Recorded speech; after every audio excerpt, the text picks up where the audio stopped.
이번 시간에는 행정학,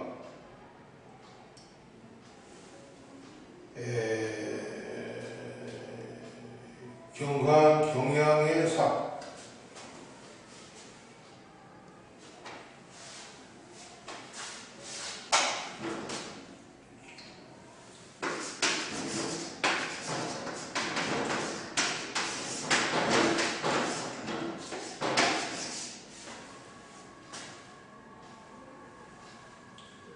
육식족입니다.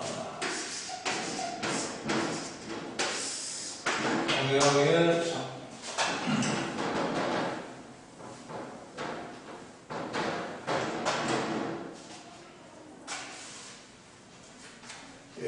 경향의 삽이라는 것은 과거에 관철된 그 일반적 경향을 미래까지 확장시키는 것이다. 여기에서 아무런 새로운 정책이 취해지지 않거나 돌발적인 사건에 의해서 현재의 진행이 방해받지 않는다면 과거에 발생했던 것과 똑같은 과정이나 결과가 미래에도 발생한 것이라고 가정하고 있습니다. 이것은 균합적 논리, 곧 시계열 분석 자료에 같은 관찰로부터 일반적인 결론이나 또 주장을 유도해 나가는 추론급 과정에서 바탕을 두고 있는 겁니다. 이것은 과거의 경향이 미래에도 반복된다는 가정 아래 취해진 것이고 반복이 되지 않을 경우 의미를 갖다가 상실하게 되는 거예요. 외사적 예측 기법들은 대개 시계열 분석 형태를 취하게 되는데, 시계열 분석 자료는 과거나 미래에 있어서 변화량이나 또 변화율을 측정할 수 있게 합니다. 그래서 외사적 예측 기법은 경제 성장, 인구 감소, 에너지 소비, 생활 수준, 기관의 업무량 등을 투자하는데 쓰여져 왔고, 투자를 함에 있어서 이 기법은 지속성, 또 규칙성, 자료의 신뢰성, 타당성을 가져가고 있어요. 이 지속성은 과거에 예측된 어떤 경향이 미래에도 똑같이 계속될 것을 말하고 있고, 규칙성은 과거의 어떤 경향이 미래에도 똑같은 규칙성을 가지고 나타날 것을 말하고 있습니다. 자료의 신뢰성과 타당성은 어떤 경향에 대한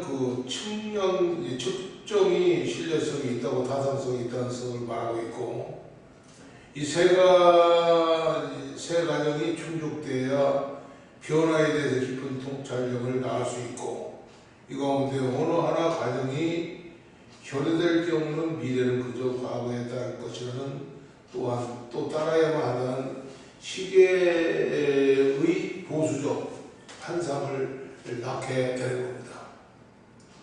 외사적 예측에는 전통적인 시계열 분열, 또 선형 경향 추정, 또 비선형 시계열 등이 있는데, 이 비선형 시계열에는 진동, 순환, 성장 곡선, 쇠퇴 곡선, 또 격변 곡선으로 나타나고 있어요. 진동은 교회가 일정한 기간 동안에 꾸준히 성장하거나 감소하는 성향을 보여주지 않고, 대신 며칠이나 몇 달, 분기 등 짧은 기간 동안에 진동이 아주 장기간에 걸쳐서 계속적으로 나타나는 것을 말하고 있습니다. 그 진동은 성장과 감소의 진동이 연속적 파동으로 나타나서 쉽게 예측할 수가 있어요. 또 계절적 변동, 업무량의 월 변동, 또 교인 수의 월간 변동 등이 그 복입니다. 순환은 신간적으로 수년 또는 그 이상에 걸쳐서 나타나는 비선형 파동이다. 또 순환은 쉽게 예측할 수 없고 일정한 기간에서는 선형이나 곡선형을 취하는 경향이 많이 있습니다. 교회의 사업순환이나 생활주기 등이 속하죠. 성장 곡선은 수년이나 수십 년 등의 기간을 단위로 하고 또 성장을 가속적으로 상승하거나 체감적으로 증가하는 경우를 말하고 있습니다. 이 두 현상이 겹쳐서 나타나는 수도 있는데 이것을 S자형 곡선이라고 합니다. 생물학적 유기체에 관한 연구로부터 발전된 성장 곡선은 산업 성장을 인구 증가율, 기술 증가율 등을 예측하고 있는데 교회의 경우 교회 성장은 교회의 기능의 증가율 등을 예측하는 데 사용하고 있습니다. 쇠퇴곡선은 성장곡선에 반대되는 경우로 그 감소율이 가속적으로 증가하거나 또 체감적으로 감소하는 것을 말하고 있어요. 쇠퇴곡선은 문명의 쇠퇴나 어떤 사회의 몰락과정, 또 도시의 몰락과정 등을 통태적으로 설명하고 있는데 교회의 쇠퇴도 이에 적용할 수가 있는 겁니다. 또 적변곡선은 시계열 곡선이 갑작스럽게 심한 불연속을 보이는 경우가 있는데 이러한 현상은 전쟁기간, 정보정책의 갑작스러운 전환, 또 경제위기로 인한 증권시장의 몰락을 볼 수가 있죠. 격변곡선을 재난이라고 부르기도 하는데 이것은 한 변수에 있어서 작은 변화가 다른 변수에 갑작스럽고 또 극적인 변화를 유발하기 때문에 그렇습니다. 여기서 재난이라는 것은 급박한 불운이나 재앙이라는 의미보다는 수학 이론에서 쓰이는 불연속 과정을 뜻하고 있어요. 또 사회 현장 속에서 불연속 진행 과정을 나타내는 좋은 보기가 여론입니다. 보통 때는 부드럽고 또 점진적으로 변화하다가 어떤 이슈를 둘러싸고 여론이 급격히 변화하잖아요. 그렇기 때문에 정책상의 변화를 가져오게 되고 비록 부분이 비교적 점진적이고 부드럽게 변화할지라도 전제로서의 사회 체계가 급격하게 변화하는 수가 많이 있습니다. 즉 사람들 하나하나의 생각은 비록 천천히 변화해 가지만 여론은 주요 정책 이슈를 둘러싸고 갑자기 분기해서 공동정책을 급격하게 변화시키고 말아요. 이것은 교회에서도 예의가 아닙니다. 교회 관리자는 교인들로부터 지시를 얻기 위해서 현재의 일상적인 절차나 상황을 점진적으로 부드럽게 변화시킬 수 있는 정책을 선호하는 경향이 있습니다. 이 전날을 지체하고자 하는 시도는 불완전한 정보, 분석이 있어서 직관 형식이 만연, 정치적인 충성심과 책임감, 또 재정의 비활성, 과거의 선례, 여러 요인의 영향을 받지요. 그래서 점진적인 정책 형성은 재난적인 정책 변화를 가능한 최후 순간까지 지체시키려는 경향이 있습니다. 이것은 정책 관련 집단들의 의견이 부드럽게 변화해감을 통해서 급작스러운 방향 전환을 원하지 않기 때문에 그렇지요. 그러나 일정한 시점에 이르러서는 일반의 지시를 유지하기 위해서 정책 결정자는 갑작스럽게 불연속적인 변화를 꾀하게 되는 겁니다.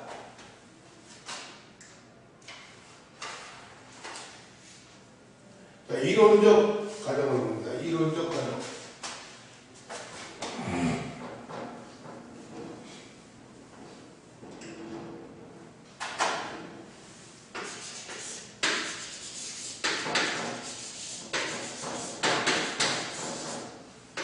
이론적 과정.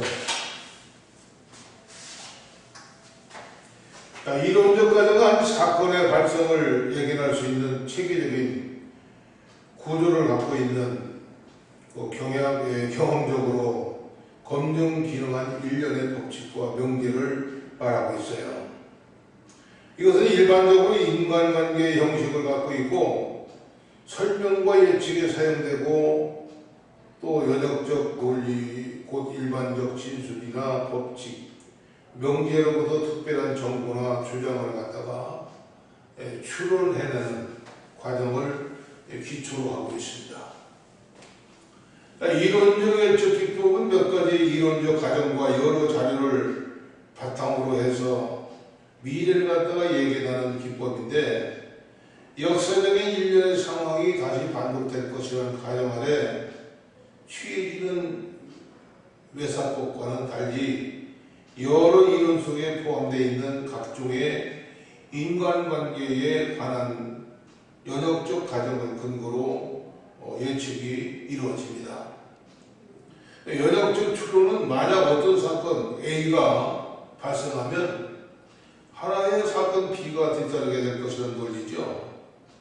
이론적으로 연역된 예측이 경험적 연구를 통해서 검증되어질 때의 연역적 진술의 설득력을 커지고 있습니다. 따라서 이론적 예측에서는 연역과 균합이 분리된 것이 아니라 서로 관련되어 있음을 갖다가 강조하지 않으면 안 됩니다. 마찬가지로 단순히 경험적으로 얻어진 균합적 일반론적 또 이론적인 가정에 의해서 뒷받침될 때에 더욱 설득력을 갖게 되죠. 그래서 이론적 예측 기법에는 이론 지도, 또 경험 분석, 또 산출 분석, 선형 계획, 회계 분석, 구간 추정, 상관 분석 이런 것들이 있습니다. 그래서 이 가운데 이론 지도는 이론적 가정대로 확인하고 체계하는 데 도움을 주고 다른 방법들은 그 미래의 상태에 대해서 보다 정확한 측정을 하는 데 도움을 주고 있어요. 주관적 판단을 봅니다. 주관적 판단.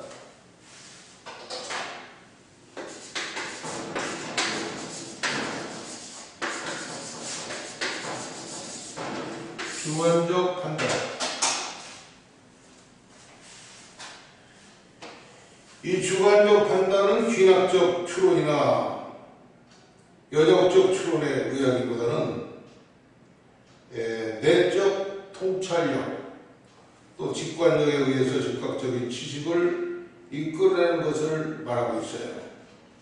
이것은 보통 전문가나 지식인에 의해서 이루어지고 이론과 현실 자료 중 어느 하나도 사용하기 어려울 때 이용되는 건데 이것은 미래에 대한 어떤 주장에서 시작을 하고 이것을 뒷받침할 수 있는 정보나 가정을 탐색해 나가는 추론 과정을 기초로 이루어진 것이 보통입니다. 따라서 이것을 획기적 이론이라고 부르기도 하는데 획기적 주관적 판단의 포기는 과학자들의 미래의 기술 변화에 대해서 추측한 걸 들 수가 있어요. 미래 과학자들이 200년대에는 교회가 어떻게 변할 것이라 추측하는 것도 이게 해당되는데 과학자들이 주장을 변호할 수 있는 자료나 가정을 찾기 위해서 회계적인 논리를 사용하게 되죠.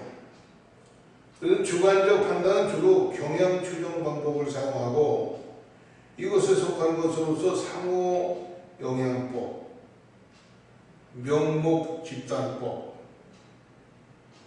또 텔파이법, 현실 가능성 평가법 이렇게 상호 영향법은 브레인스토밍이나 시네틱스의 방법처럼 직접적인 상호작용을 통해서 종합하는 것을 말하고 있습니다.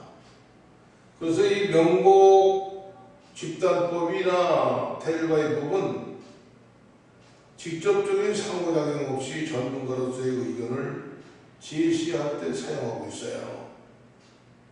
현실적으로 귀납적 추론, 또 연역적 추론, 그리고 휴기적 추론 사이의 경계는 그런 명확하지 않습니다. 획일적 추론은 현재와는 상당히 다른 미래를 탐색하는 탐구 방법으로 쓰이는 경우가 많이 있죠.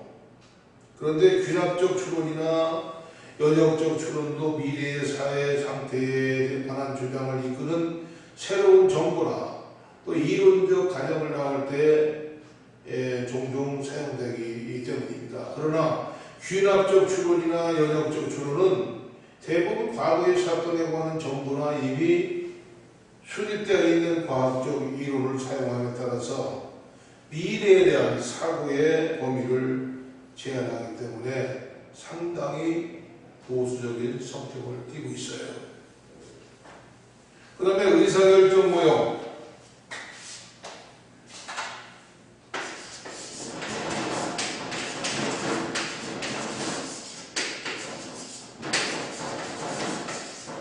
의사결정 모형. 교회 관리자는 의사결정이나 또 문제 분석, 예측에 의해서 의사결정을 내림에 있어서는 크게 합리적 모형, 또 만족화 모형, 그리고 사회적 모형 세 가지로 나누고 있습니다. 이 합리적 의사결정은 매우 선호된 것이지만 여러 제약 때문에 민족화 의사결정이 많아지고 있죠. 사회적 의사결정은 가장 바람직하지 못한 것으로 평가됨에 불구하고 교회 관리자들 가운데도 많이 나타나고 있다고 봅니다. 또 합리적 모형.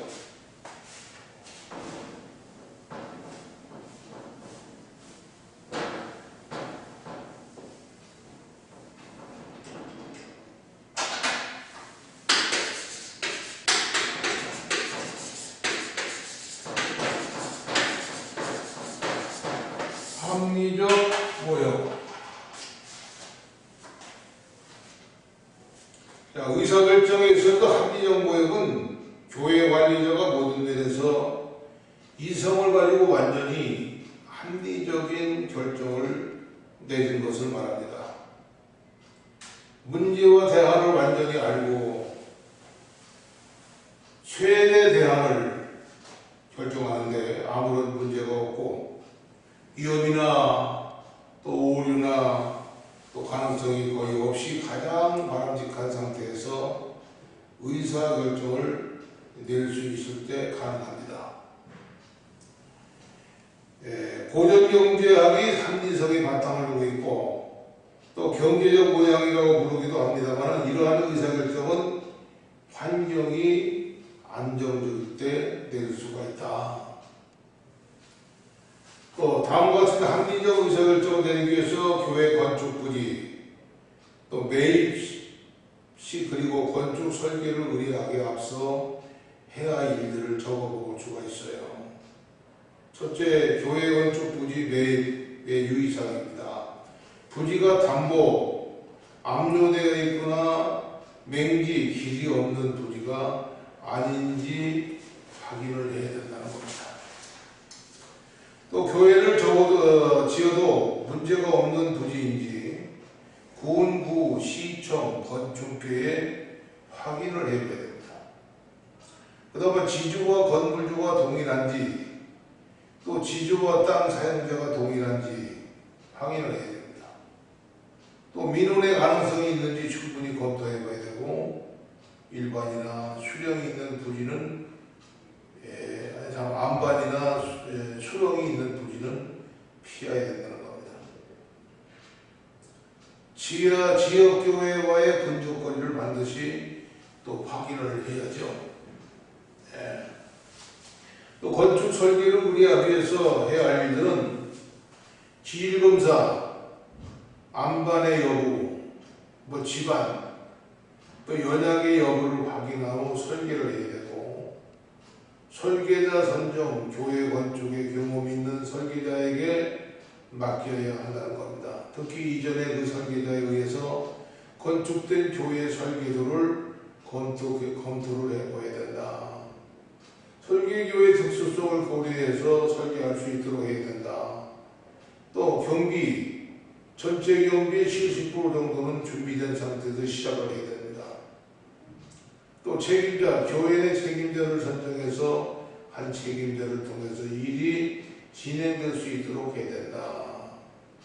그 다음에 이런 것들이 다 준비가 됐을 때에 부지를 구입하고 건축이 시작이 돼야 된다는 거죠. 섣불리 했다가는 교회가 완공을 못하고 덩그러니 그냥 서 있는 곳을 많이 볼 수가 있죠. 이런 것을 피해야 됩니다. 만족화 모형입니다. 만족화 모형.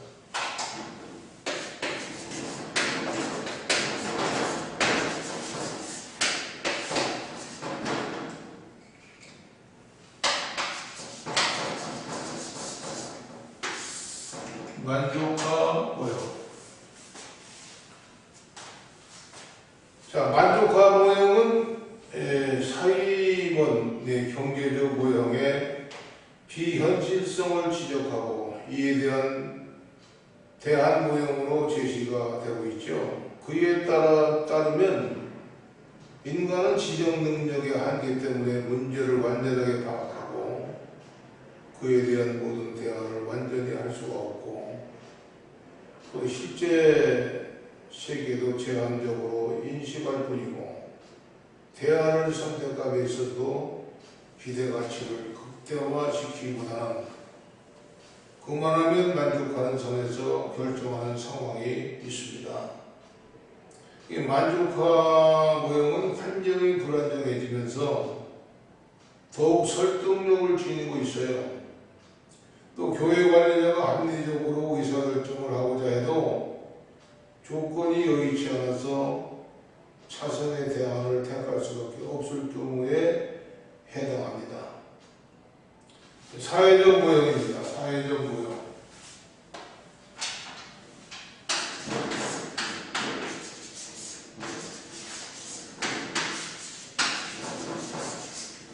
사회적 모형. 사회적 모형은 인간의 이성과 합리성을 강조하는 경제적 모형과는 달리 인간의 감성과 비합리성에 초점을 두어서 인간은 감정, 정서, 본능을 가지고 있고 사회적 압력과 영향을 받아서 비합리적으로 비이성적인 의사결정을 하게 되는 것을 말하고 있어요. 그러니까 인간이 다른 사람이나 집단으로부터 영향을 받는다는 것은 예시, 기리 실험에서 입증된 바 있고 목회자가 자기의 이성적 판단보다는 다른 사람들의 말이나 행동을 갖다가 영향을 받는 것은 그 대표적이고 다른 교회가 어떤 프로그램을 하니까 우리 교회에 해야 한다는 생각과는 속하는 겁니다. 그래서 사회관리자는 다른 교회나 다른 목회자가 아니라 하니까 나도 해야 한다 말하는 것이 아니라 그것이 과연 교회에 적합하고 신앙적 유익을 가져다 줄 것인가를 따져야 된다는 거죠. 아무런 주견도 없이 유행에 따라서 이것저것 택할 경우 목회자나 교인들에게 무거운 짐만 안겨있게 된 겁니다. 이것은 교회 관리자의 바람직한 태도가 아니라는 거죠.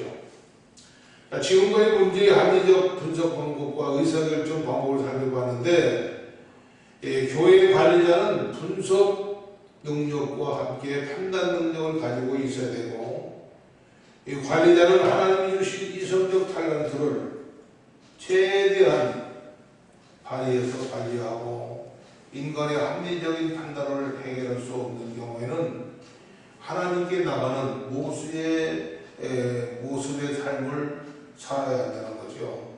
어떤 경우에 있어서 교회 관리자는 겸손히 하나님께 지혜를 구할 때 하나님께서 판단할 능력을 주시고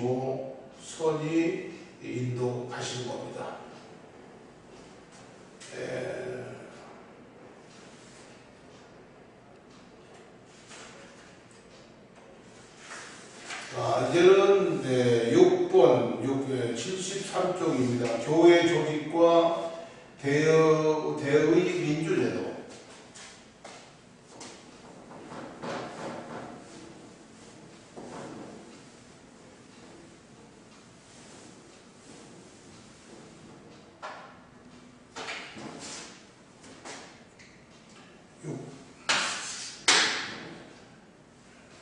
교회 조직과 대의 민주제도.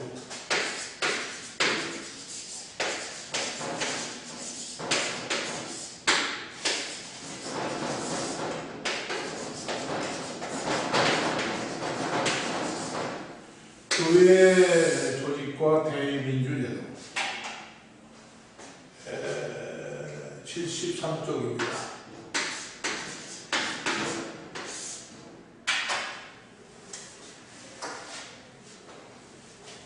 자, 이스라엘 성전과 회당 조직을 볼 수가 있는데, 일반적으로 교회 조직의 원형으로 예루살렘의 성전이 이스라엘 마을마다 있었던 회당을 떠올리게 되죠.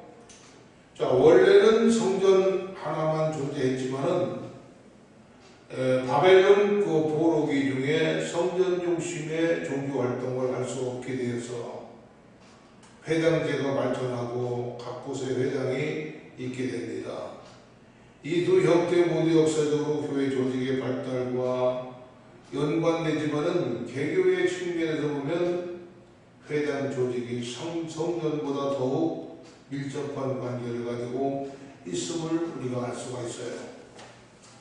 그러나 성전과 회당은 여러 가지 점에서 차이가 있고, 성전은 민족 전체의 모임이지만 회당은 마을 중심이었어요.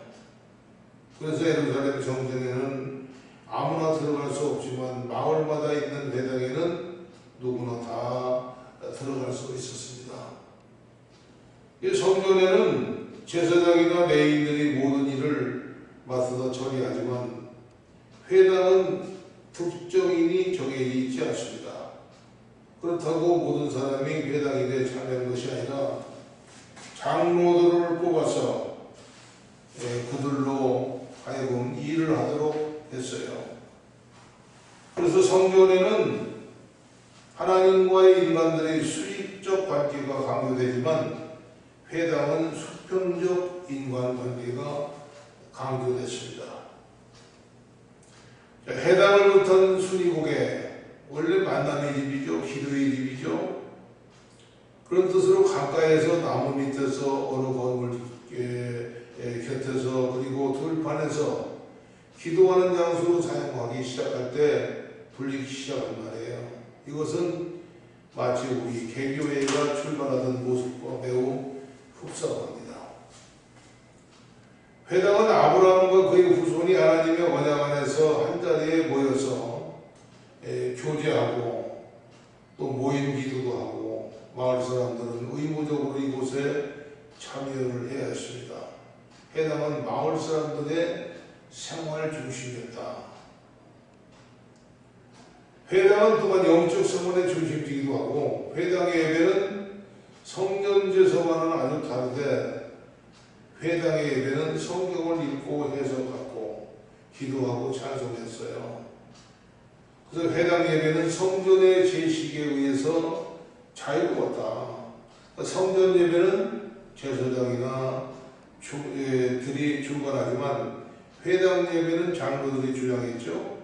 성전 예배는 이스라엘 민족 전체의 행사였지만 회당 예배는 분산된 마을의 모임이었다고 볼 수가 있습니다.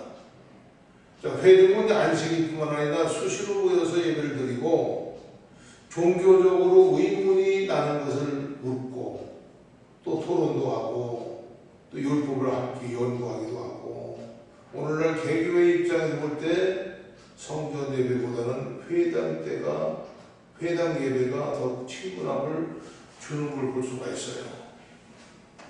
그 다음에 장로의 대의 조직입니다. 장로와 대의 조직.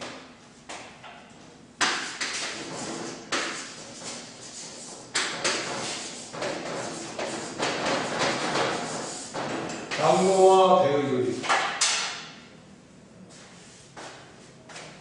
자,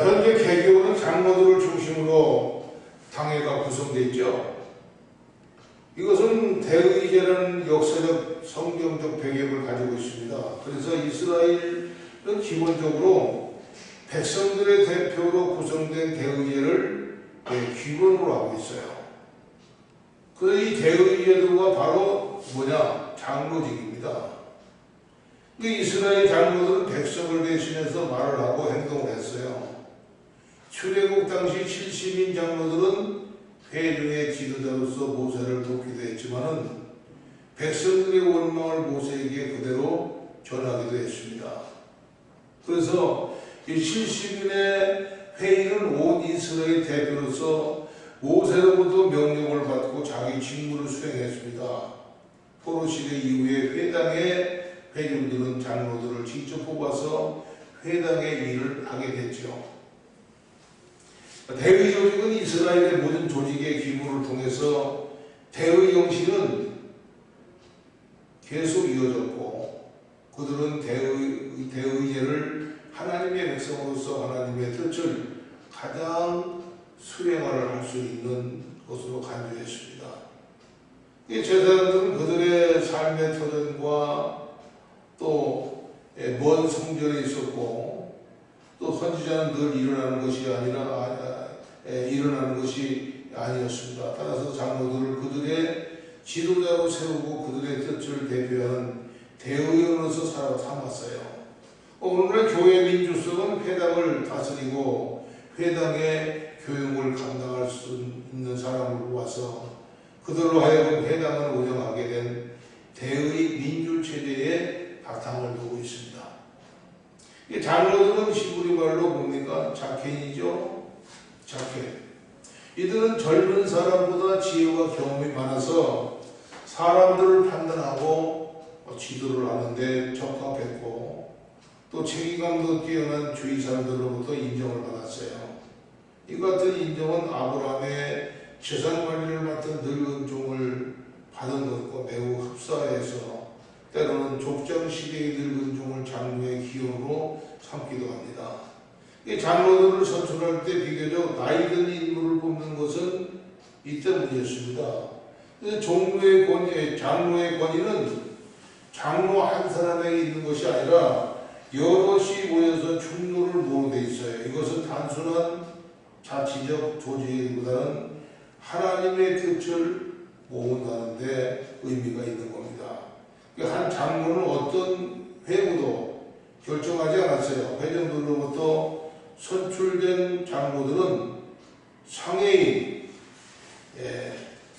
사내들로부터 임명을 받아서 회당을 다스렸죠. 회당의 장로들은 주로 3인으로 구성되어 회의를 열고 장로들 가운데 한 사람이 장로회의 대표 장로가 돼서 회의를 인도할 뿐만 아니라 회당 예배를 주관을 했습니다.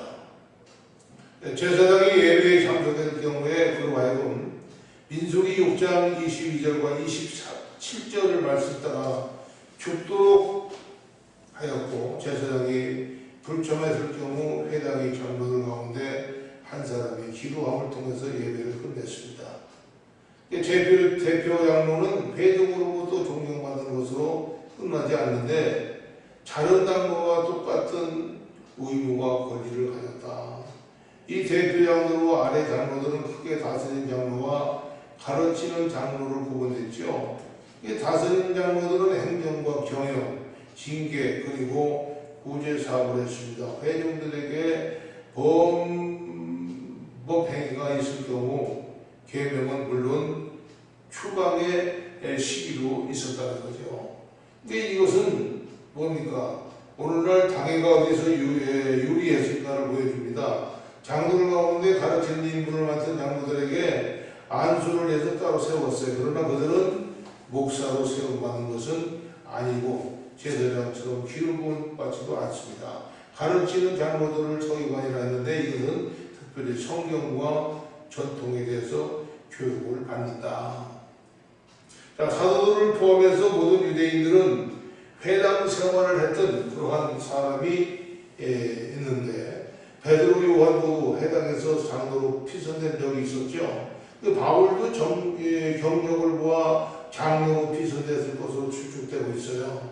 우리 사도들은 회당을 복음사역과 분리시키지 않고 오히려 그곳을 갖다가 선교의 중심으로 삼아서 예수 그리스도를 전파한 겁니다.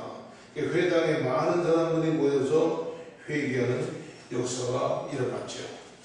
그 다음에 상해조직.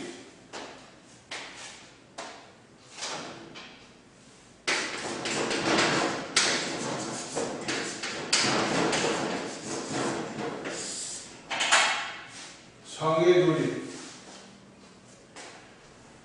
자, 현재 개교의 상해조직으로 노예, 대회, 그리고 총회를 두고 있죠. 대회는 교회 헌법을 보장되어 있지만 실제로 활용되지 못하고 있습니다. 그러나 총회의 비대와 함께 지역 단위의 활성화를 위해서 대회가 부활될 가능성이 높아지고 있죠. 노예는 여러 교회들이 모여서 만든 조직입니다. 신약 시대 한 지역에 여러 개의 회당이 있을 때 서로의 유대 관계를 가지기 위해서 장로회를 구성했어요.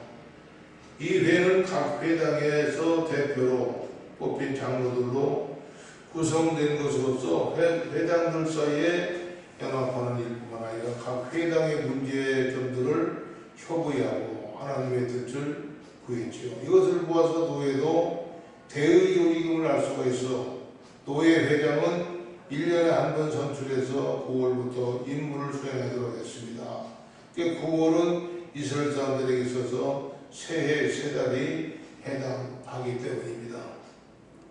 우리가 총회에 해당하는 것을 사내들이라고 있죠. 우리말 성경에는 공회로 소개되고 있습니다.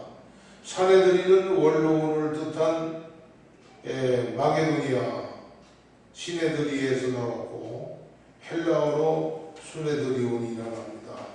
예루살렘에 사내들인 것은 현직 대제사장과 24대제사장, 율법을 가르치는 직업조 서기관, 그리고 회당이나 노예에 파송된 장로들을 구성되어 있죠. 사내들이는 멸시공이 이스라엘의 의회 대표자로서 해오는 모두 71명이에요.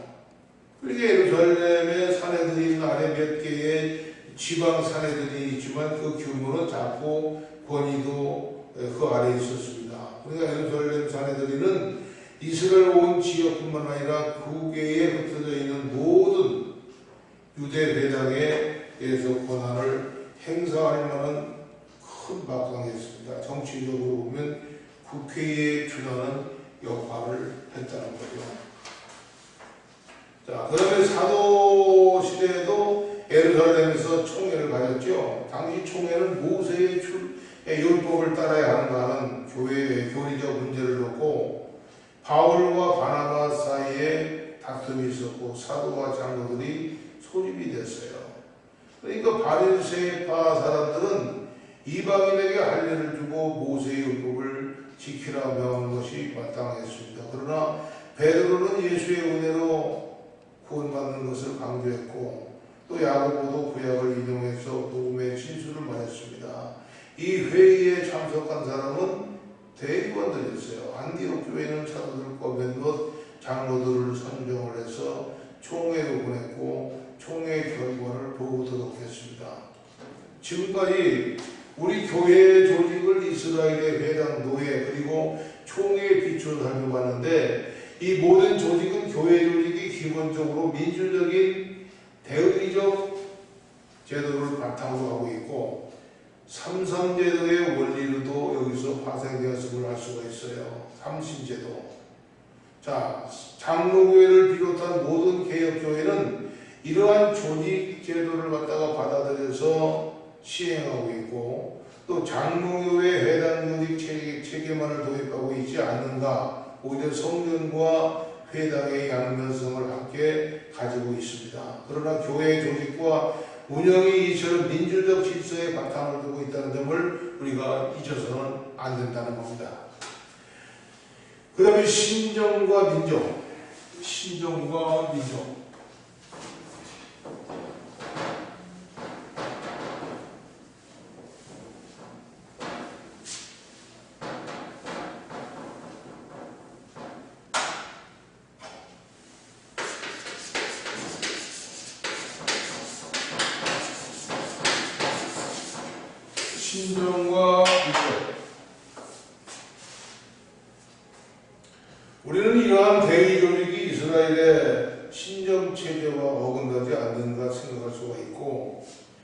대의 교육은 사람들에 의한 대표 민주주의 성격을 나타냄에 반해서 친정체계는 하나님의 친정의 성격을 보여주기 때문에 그렇습니다.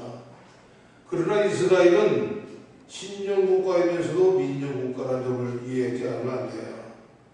이러한 삶의 모습을 성전의 삶과 회당의 삶이 어떻게 어우러지는가를 통해서 발견할 수가 있고, 또 하나님의 언약 속에 있는 백성들은 하나님을 성전에서 직접 만나고 또 회당에서 간접적으로 만나고 또 백성들은 성전에 있는 경우에 엄숙한 자세를 취했습니다. 숨소리조차 내지 않았어요. 그만큼 하나님을 두려워했다는 거죠. 하지만은 회당에서는 이와는 달리 활달한 모습을 냈습니다. 아무런 제한을 받지 않고 자유롭게 신앙생활을 했다. 백성들은 성전에서부터 오히려 회당에서 하나님을 예배하고 찬양하고 그의 은총을 기리며 기뻐했습니다. 하나님의 처소는 예루살렘 성 안에서만 있는 것이 아니라 흩어진 회당 안에서도 구체적으로 흩어져 있는 심령 안에도 있다는 거죠. 회당의 배경은 하나님 중심으로 살면서 자유를 냈다. 그들은 모든 원칙을 하나님께 두었고 그 원칙 안에서 자유를 누리는 방법을 사용했습니다. 이것이 이스라엘 백성들이 가지고 있는 양면성을 볼 수가 있어요. 자, 이 양면성은 신정조직이면서 민정조직을 이루는 이스라엘의 모습을 나타내고 있는데, 하나님은 언제나 주인이시고 사람은 그를 영원하게 하고 기쁘시게 하는 자유인들이다. 그러나 그 자유는 주의 종으로서의 자유다. 주인은 오직 누구나 하나님 한 분이시다. 그 다음에 칼빈의 장로제와 민주제도의 박사입니다. 칼빈의 장로제와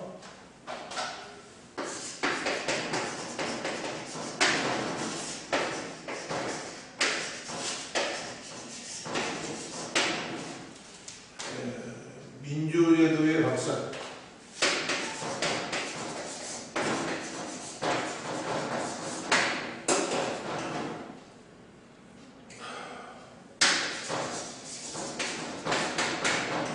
칼빈의 장로제와 민주제도의 박사.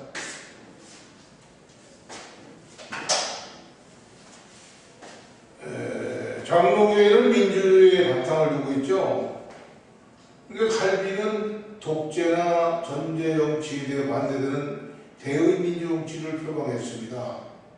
그의 이러한 사상은 독재적이고 또 전체적이며 군주적인 로마 교양 정치 체제에 반대하는 것과는 연관되어 있어요. 그의 이러한 사상은 공화주의로 나타나 있고 장로의 정치에 구성되어 있습니다. 칼빈이 이것을 세나가 적용이라고 했어요. 칼빈의 민주적 장로의 정치는 대의적 회당 정치와 사도교회의 정치 원리에 바탕을 두고 있죠. 칼빈은 16인의 또 60인의 또 200인의 시민 전체 등의 연속의회 제도를 통해서 대의 정치를 구현하고자 합니다. 교회의 경우 이 연속 의회제도 당회, 노회, 총회, 연속회의 기구로 이어졌죠. 장로교회가 당회 조직 그리고 총회라는 의회 기구를 이어진 것은 근대 민주정치에 커다란 영향을 주었다고 볼 수가 있어요. 여러 역사가들은 칼빈이 미국의 실제적인 창건자라고 합니다. 근데 장로교회의 현장이 미국의 헌법 그대로라고 말하고 있는데, 미국 국가 헌법이 장로교회의 헌정과 유사하기 때문에 그렇습니다. 그래서 장로교회는 구약에서부터 신약에 이르기까지 시대에 따라서 대표로 선정되고 또 참정권을 행사해온 교회의 조직 역사를 그대로 반영하고 있고, 미국 헌법은 이 제도를 태켓을 따름이라고 볼 수가 있어요. 그 다음에 교회 주인은 오직 누구다? 하나님이시다.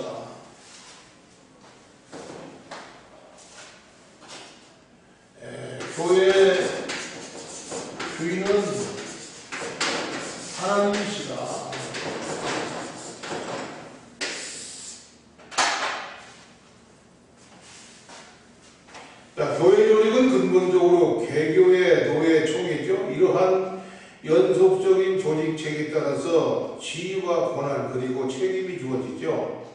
자, 그렇다 보면은 당회장, 도회장, 총회장이 나오게 되고 그에 대한 지위 욕구가 강해집니다. 때로는 그 지위에 대한 욕구가 지나쳐서 하나님보다 인간을 내세우게 되는 경우가 많이 있어요.